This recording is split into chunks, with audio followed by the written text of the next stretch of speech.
Hello, world.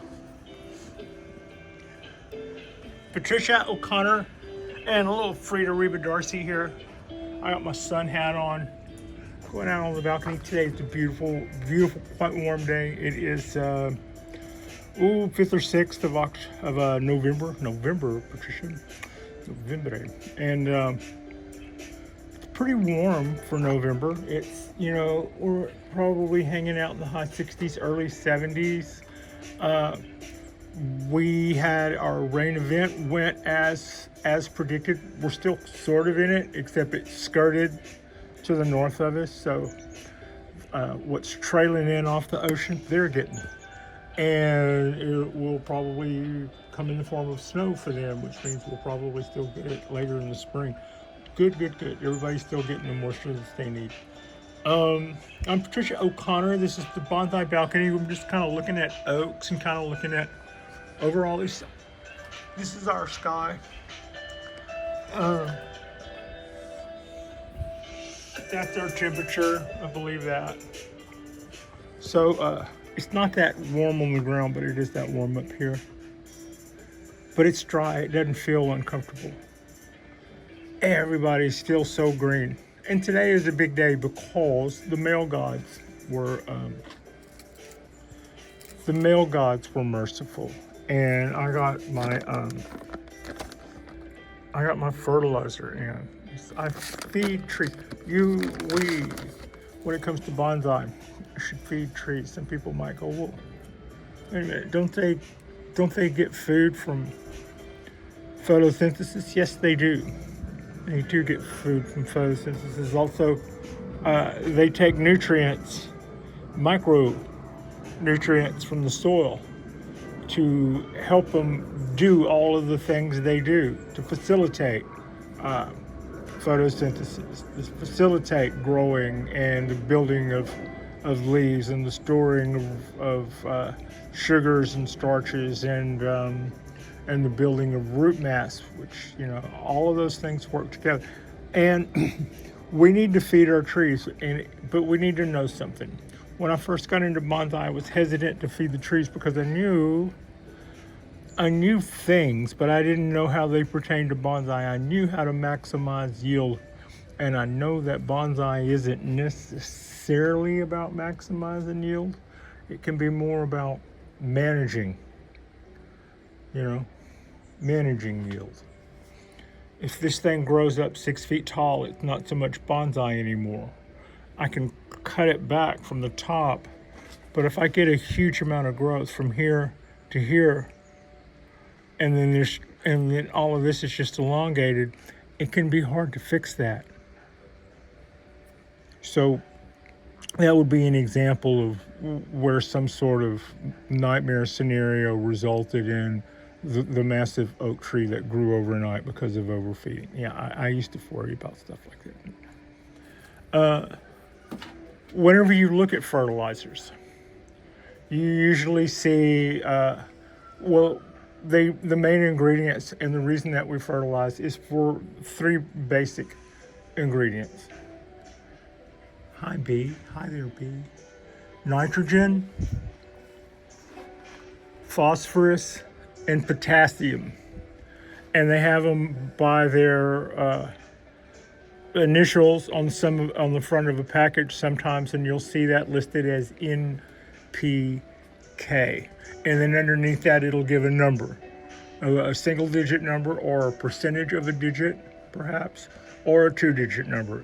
NPK. It could be, let's say, it's a third. It's a third nitrogen, a third phosphorus, and a third potassium. I don't know that that's necessarily a thing, but let's say that it is. So each one of those would make up 100%. It doesn't. Those numbers don't have to make up 100%, but they won't go over that. You could have the percentage of ingredients of those 3 micronutrients come up to 100 or come up to less than 100, and then the rest is just carrier or filler or whatever. So those are the ingredients that make up most fertilizers. The micronutrients that we're looking for.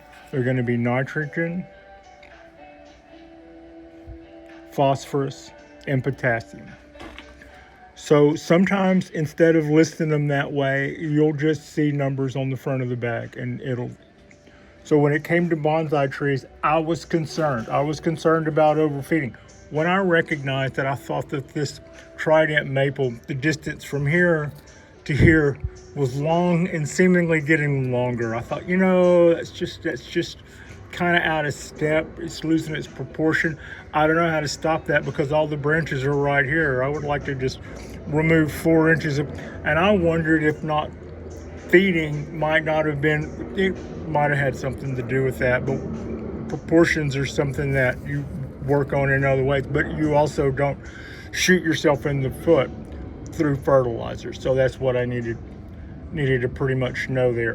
When I started learning about fertilizing, one of the first things that I learned was also I was looking at this from a standpoint of a wisteria, which the nitrogen part of that, when you just start listening to horticulture and just people talking about wisterias, they will tell you in some places you will see that they frown on nitrogen because that affects their ability to bloom somehow. I'm not really sure. And I've also heard people totally dispel that. I'm not going to do a deep dive. My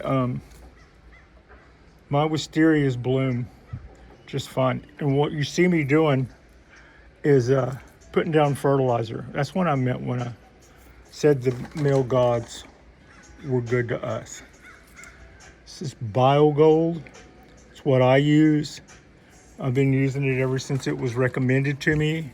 I had a hard time finding out what this was because the person I was getting my lessons from wouldn't say it clearly. They would kind of like, BioGold, like you kind of do when you're trying to not say something that you're saying. And my hearing is so wrecked that whenever people actually do that, I'm the one sold sitting there in the audience going, what did he effing just say? So yeah, BioGold. And I don't have to worry about it causing a tree to do what's called stretching. There's a word for that fear, stretching. I don't have to worry about that with BioGold because those nutrients, those micronutrients that we were speaking of earlier, the big 3, they're all in single digits on this. And what you see me doing is putting out BioGold on a tree that has none. And that's not actually per plan. That's a little off plan. I ran out and ordered more, and that's why this is empty. There's still traces of it. That's why this oak is not being fed. Otherwise, it would be and should be. At this time of year, being the fall, especially where I live in the Bay, we don't get a really hard winter. Most of my trees don't go fully dormant. And for that reason, I tend to feed year-round. This trident maple, for instance, is supposed to go fully dormant, and I don't think it ever has the whole time I've had it. For that reason, I still see root growth and all other things going on whenever it's completely bare. So no, it's not photosynthesizing, but the roots and stuff are growing. Thus, I continue to feed. My Japanese black pines, okay, here we are. Brought this from, this doesn't normally live here. It would normally live over there. So what you're gonna see me doing now is reapplying the vittles. What you saw me do to that oak was take 4 of these little lumps and set them in a location on the pot, and then go a little ways from that and do it again. I'll describe that in better detail in a second. Quit dropping stuff. So the idea is that 4 of these little lumps is a dose. 4 of these little lumps is a dose. And a dose should be applied to the area, to the surface of a pot, in an area equivalent to the palm of your hand, 4x4. This guy, to me, I'm thinking 2 of those is gonna be good. This little pot next to it, 1 of those one of those and we'll be okay, which is one dose. So 4 of those, and I can see the leftover one right there. This tree didn't get decandled this year, so it could have been fed the whole time. This tree looks like it got decandled, but I pruned it back, but it also didn't get decandled. And it was just waiting. We can see what's left of the old ball gold here and here, but I'm going to go fresh with it. Part of the reason some of your pine trees, your Japanese black pines, if you've did your candle cutting this year and you had taken up the fertilizer or stopped fertilizing 30 days before you cut the candles, and then you didn't resume feeding until now, which is now is the time to resume feeding for my trees that I cut the candles. So when I ran out of fertilizer, I made sure I had some in time to feed them, and I'll let everybody else run a little dry while we waited. That's just kind of how I did it this year. Not necessarily ideal, but I don't think we hurt anything. The yellowing on this tree is twofold. One, some of this down here is heat damage, but the light yellowing here is because it has gone without being fed for a minute. And the darker green is where it's got apical dominance and more of the action is happening there at the behest of the weakening bottom. So feeding this little tree, feeding this little guy will go a long way towards greening up those needles. On the trees that we will have done our candle cutting on, they should have not been fed up until now, and they will probably show a little signs of yellowing because of that. So feeding now will be just exactly what they want, exactly when it's a good time for them to have it. Again, now you're watching me plop down on the maple. Boom, boom. About this big of an area, about this big of an area, about this big of an area, about this big of an area, about that big of an area. And we'll put, so there's different types of fertilizer. There's organic fertilizer and there's synthetic fertilizer. What you see me doling out is organic fertilizer. It was made from once living things. Then there's synthetic fertilizer, where they just take those list of chemicals and make a cocktail, and you can buy that. You see both at your nursery. What I'm throwing down is ball gold, which is organic, but then I think Miracle Grow would be synthetic. That's just, bottle of chemicals. People will tell you can't. That if you over fertilize, that of course that's bad. It's like throwing gasoline on a plant if you were to over fertilize badly. And people will tell you that you can't do that with organics. That is not true. It's harder to do perhaps with organics, but there are some forms of animal manure that are typically used as strong to be diluted fertilizers, and if you go straight with those, the term is hot. They will be too hot and they will burn the plant. And bat guano, chicken manure, stuff like that, those in their straight form would definitely send most plants into a death spiral, about the same as throwing a really harsh chemical, because that's what you're doing. All right, so what you just saw me do was put out little doses of ball gold, little lumps on all these.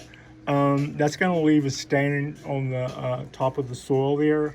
I don't really too worry about it. It'll also stain up any moss I have growing there. I could get away with that by lifting up the moss and placing those underneath, or by taking little tea bags and loading up 4 of those in a tea bag, and then maybe putting a bobby pin in it and sticking those to the top. As I water, they will get fed. And what I do is I feed a little bit every single day. What I said about micronutrients, these are micronutrients, and what I said about this being single digit, so I'm not going through once a year and giving my trees a heavy feeding, nor am I going in twice a year and giving them a semi-heavy feeding. No, we go in every day with our nutrients on top, ready to be watered in. And also, what this has is, I mentioned earlier that its numbers for nitrogen, phosphorus, and potassium are less than 10. They're all single digits. I believe them to be 555. So a little bit of nutrients every day, as opposed to major heavy doses a couple of times a year. So that's kind of how we roll here, and I've been a fan of that since I learned how to do that growing other things. When I used to grow for yields, the best way was to up your fertilizer, and I would take what would be a maximum yield for once a year, and then I would basically dilute that by a factor of 28, so that it would get the maximum every single day, a minimum dose of the maximum amount every single day. And that's how I used to grow when it was growing for yield. And that made for big, huge, healthy plants, but that also made for fast growing in between the internodes. And we didn't like stretching.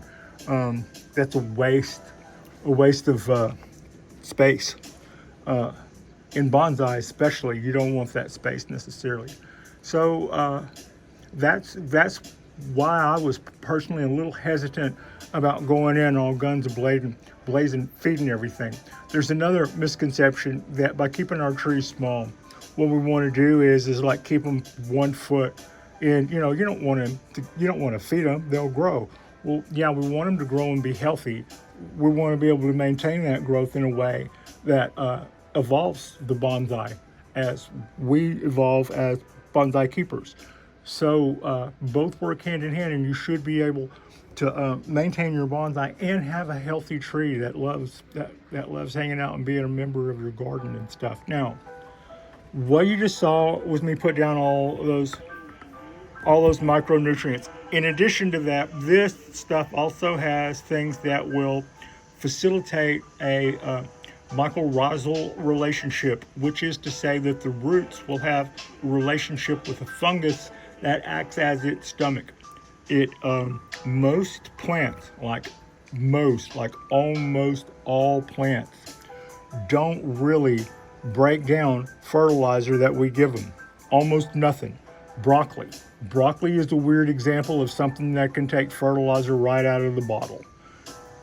Everything else needs for something to eat that fertilizer, live and die, and then the plant actually takes them up.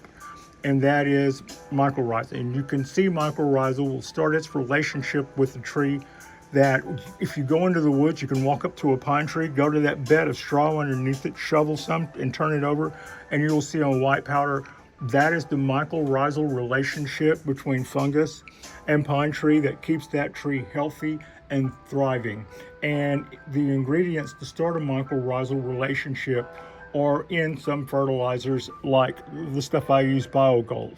Now, also, you know that I've said many times, or you hopefully know, that I never bare root my trees. So whenever it comes time to repot, there's always something from the last to carry on to the future. And that will also continue that mycorrhizal relationship that had already established at some point in my pots. And that is going to be as a result of how do they get there? Well, they can get there through BioGold. They can get there through other ways that spores find their way into your system.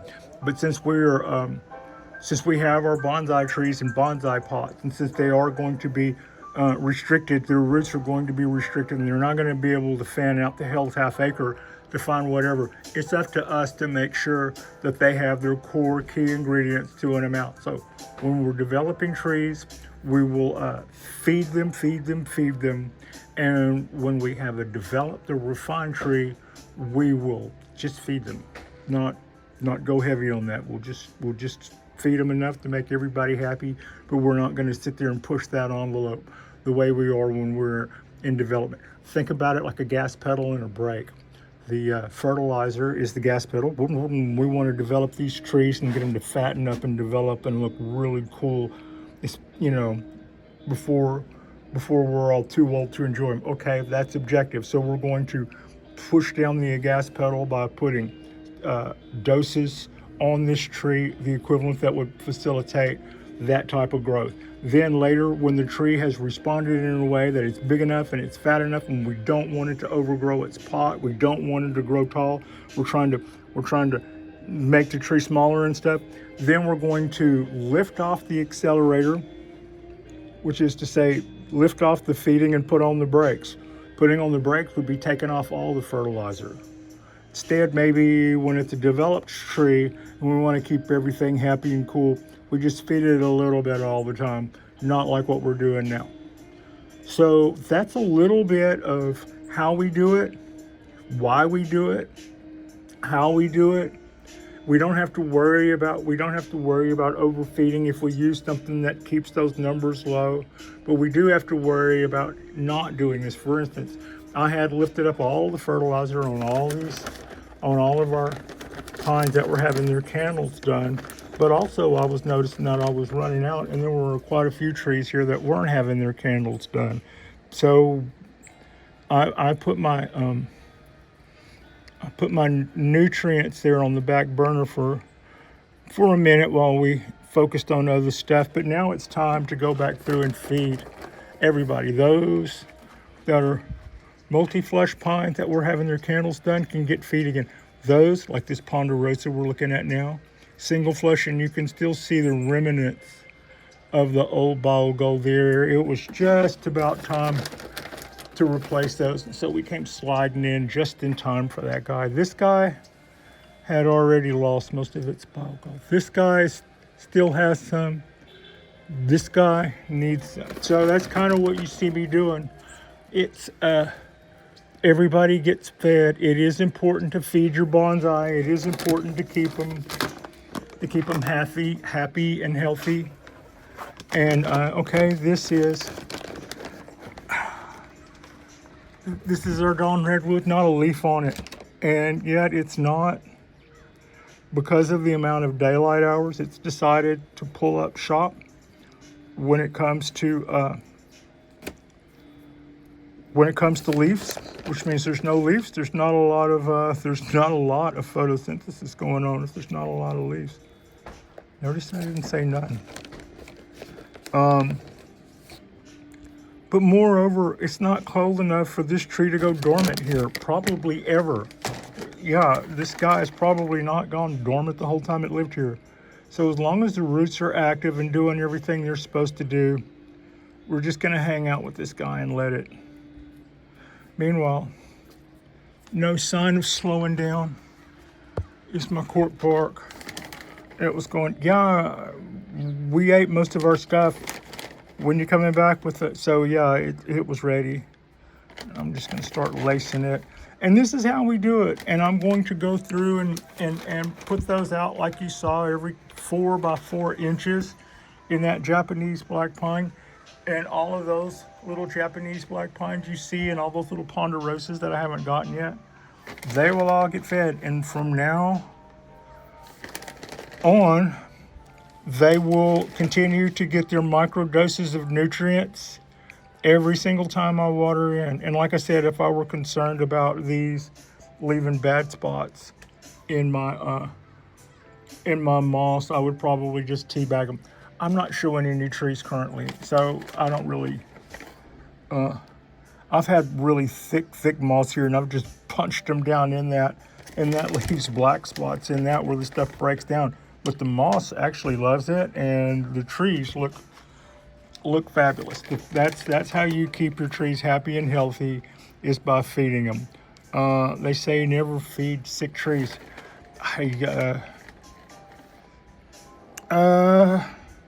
Never feed sick trees. I'm always going to have fertilizer for the trees that need to be fed, and there's always going to be something that needs to be fed here sometime.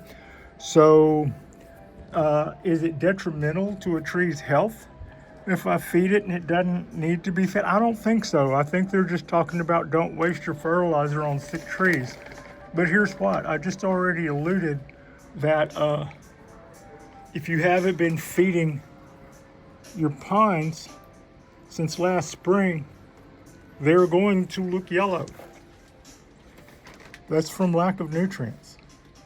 And the way to fix that is to feed them. So the don't feed sick trees, well, what if not feeding is your problem? Moreover, it weakens them.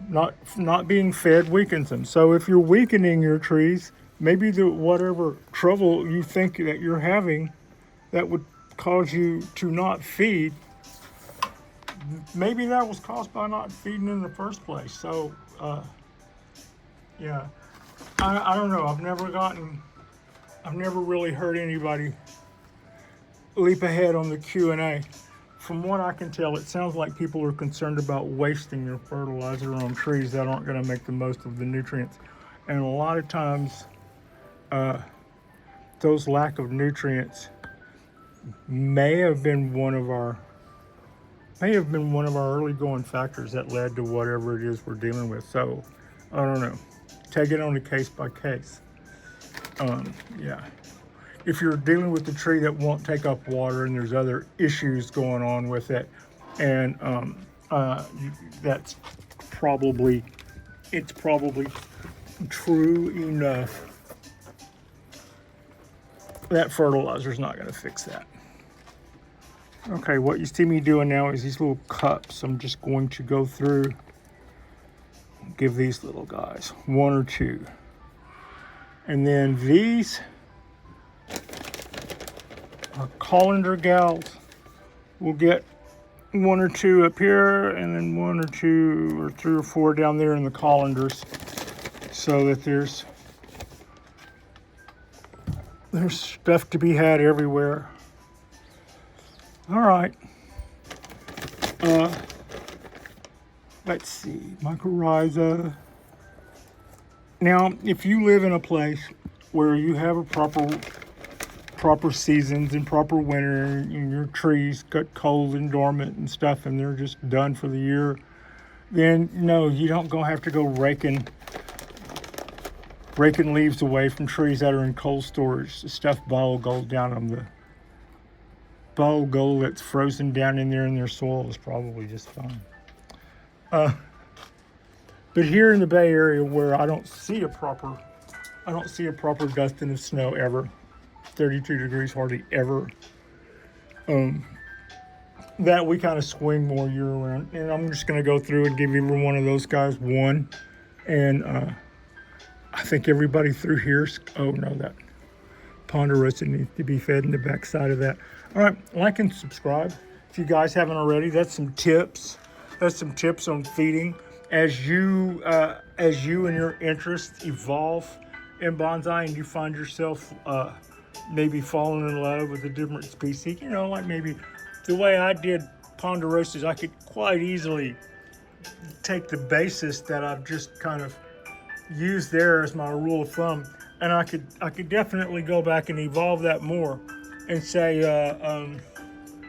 what are ponderosas? What are they lacking? What a ponderosa that lives here in the Bay Area at the wrong elevation next to the ocean, what would it be lacking more? What could I do to help that? So there's all kind of rooms for deep dives and stuff, and you know, knock yourself out. There's, like I said, there's plenty of room to fall down a rabbit hole if you want to, or you can just go on the laptop and type in BioGold Original, and in a couple of days someone will show up at your door and take about 4 lumps and put it in the palm of your hand and put that in a 4 by 4 inch square area on the surface of your pot. And if you've got 3 or 4 of those areas, put that many 4s. It could be that simple. I feed year round because I'm like a mom. There's always going to be sandwiches on the counter in case gets up and they're hungry. I appreciate you, Frida. Appreciate you. Our next drop will be this weekend. Today's Thursday. Tomorrow I'll go into work. I'll sell a few nuts and bolts. I'll say hi. And then Fridays always seem sharp because they're hustle, they're bustle, and I go in rested from today. and then I kick ass at work, and then I have 2 days off to do bonsai videos, which I love to do. Thank you all.